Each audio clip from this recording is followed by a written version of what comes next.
I'm often asked how Harvard, with its $31 billion endowment, can really face financial pressures. The endowment is a critical strategic asset for us, but it is not a $31 billion checking account. Don't I wish? If there are two things you should know about the endowment, it is that it is restricted and that it is forever.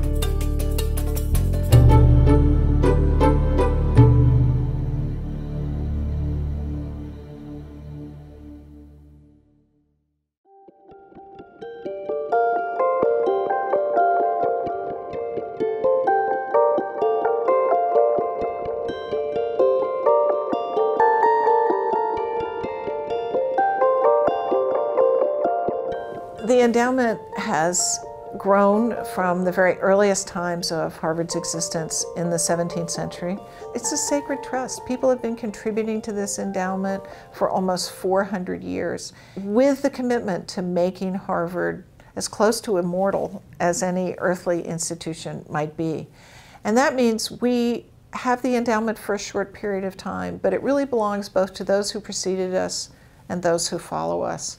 We steward it, and then we must be sure to pass on to those who follow us the ability to use the endowment to continue to support the programs that have been so significant for so many lives over so many generations. When you look at an institution and how much they're spending on educating their students, on research, one thing you quickly realize is that tuition covers a small fraction of the many things that we do. So even our full-pay students are being subsidized in some way, given the cost of their education is far greater than what we charge in tuition. So we have to look to other sources of revenue to try to fill those gaps, and the endowment is a very important one for Harvard. When donors give money to a university, they aim to support the mission of the university, the research and the teaching. They want to see results now, and they want to see results that will carry on into the distant future.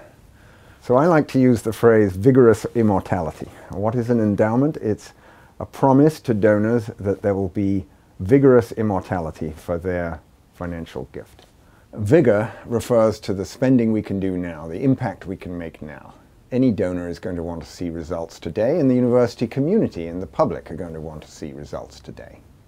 Immortality refers to the fact that we don't just want to see results today, we want to see a spending program that can be carried on indefinitely.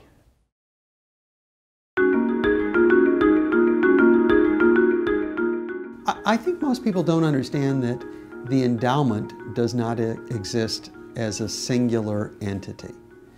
In fact, there are thousands of endowments, each one given by a donor, typically with a specific intent and a specific purpose.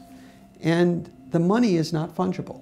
We cannot say to a donor who's given us money to endow a new program or to support the library that we're going to take from that program and instead divert the resources to support something else.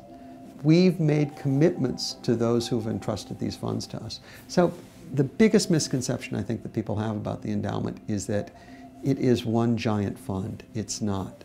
It's the aggregation of thousands of funds that collectively constitute the Harvard Endowment. Harvard has a meaningful percentage of its endowment that is flexible in nature, about 30%. But that supports basically all of the discretionary activities that the university would take for which there hasn't been specific restrictions placed on what you can use the money for, which is by far the larger part of the endowment, the 70% that is restricted. At the same time, universities, and Harvard is no exception, have a very substantial percentage of fixed costs. We need many people and we need a significant amount of space. So while it's fantastic to have part of the endowment that remains flexible, that isn't to say that we actually have unlimited discretion in what we can do. We have a lot of here and continuing activities that we need to finance. If you look across most endowments, and Harvard's is no different, the vast majority of the support has been contributed either to support students or to support faculty. On the student side, it's financial aid for undergraduates, graduate fellowships for our graduate students. And there's some additional support that goes for student life and student activities. On the faculty side, it's largely support for faculty chairs. We also have endowments that support facilities, that support new programs or existing programs, support the libraries, a variety of other activities. But if you were to take a look in the aggregate, the vast majority of the support either goes directly for students or for faculty. Every school at Harvard has different characteristics. Each of them is a different entity with different revenues, expenses, profiles, needs. Each is relying on the endowment to a greater or lesser extent. So for example, Harvard Business School is fortunate that we have Harvard Business Review Publishing. We also have a very large executive education, which means we get additional revenues other than just tuition. That allows us to be a little less reliant on income from the endowment in terms of total revenues than, say, Faculty of Arts and Sciences, which doesn't have executive education, doesn't have separate publishing, is much more dependent on tuition. The more reliant a school is on the endowment, the more how much is restricted versus unrestricted really does matter, because they probably would like a little more unrestricted funds for broader budget needs.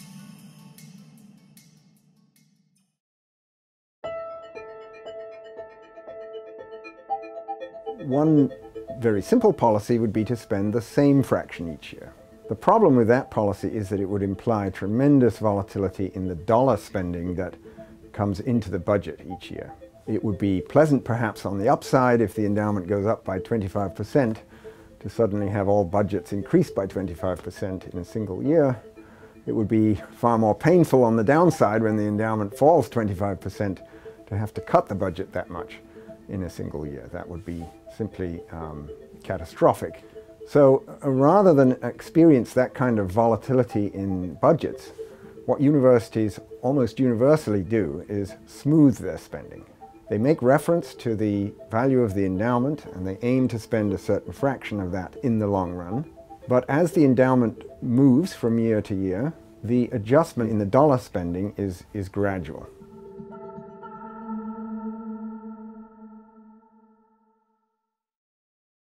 The endowment and its asset allocation is set up to anticipate you're going to have some volatile periods. The profile returns, I wish I could say, is going to be based on the decisions we make completely, but it won't be. It's going to be based on external events. Some may be foreseeable and some we just don't foresee. And to me, the most important thing you're trying to do is make sure that all your decisions at the endowment are integrated with all the other decisions at the university. What people are not always aware of is how much more important the endowment is today than it was even 20 years ago. When I arrived at Harvard in '94, the endowment was contributing something on the order of 15% of the university's total budget. And during the boom years of the late 20th century, the endowment grew as a fraction of the budget until a point where it was well above 30%. That, of course, is a tremendous contribution. It's a good thing. However, it does mean that we are all the more exposed today to the volatility in the endowment. You know, I sometimes like to tell people when they say Harvard's rich, I say, yes, one word is rich, the other word is endowment dependent. And of course, those are the same thing. Because we have a large endowment, we rely on it. That means that any change in its value has a disproportionately large impact. Many of the nation's top universities are in the dumps because of the financial meltdown.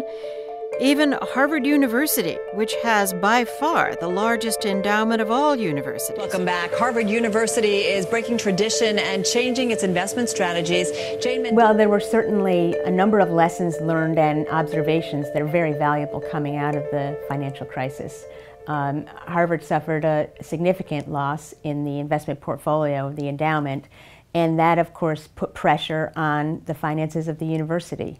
While we like to target a spending rate of about 5 or 5.25% out of the endowment over time, we saw the spending rate go to 6 to 7% just after the financial crisis, and that was very natural because the budget of the university couldn't be adjusted to the extent that the value of the endowment fell in that 1 year.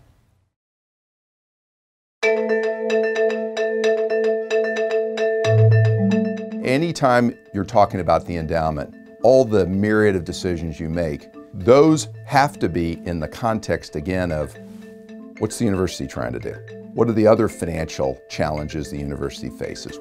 For the dialogue to work, this has to be an integrated discussion. In the same way, you would never operate a company independent of its capital structure. I think the university, from what I understand from the lore and the history, may have gone through periods where we were less integrated than we might have been, but I think one of the great lessons and one of the great accomplishments is we might be a little physically distant, but in terms of strategy and how we operate, we are closely intertwined, and I think that's quite appropriate in the way we should be managing. With additional resources, there are a number of initiatives around the institution and across the institution in partnership and being able to attack problems in new ways with new methods.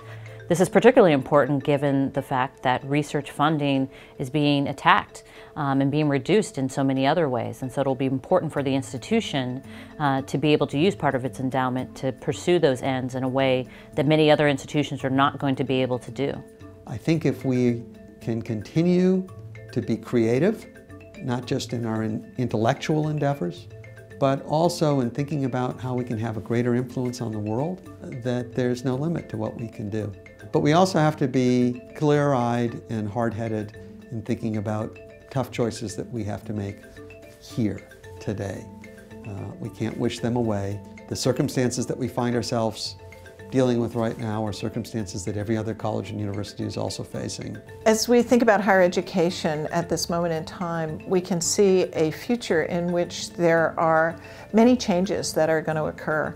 Changes in terms of its global context, changes in terms of widening access to more and different kinds of talented individuals, changes in terms of technology and the opportunities that the digital future entails. These times challenge us to say what matters, to focus and to choose and to say this matters most. And that to me is a responsibility, not an imposition. And it's incumbent on us to make sure that we make those choices so that people in the future have the same opportunity to make choices in their time and in their context.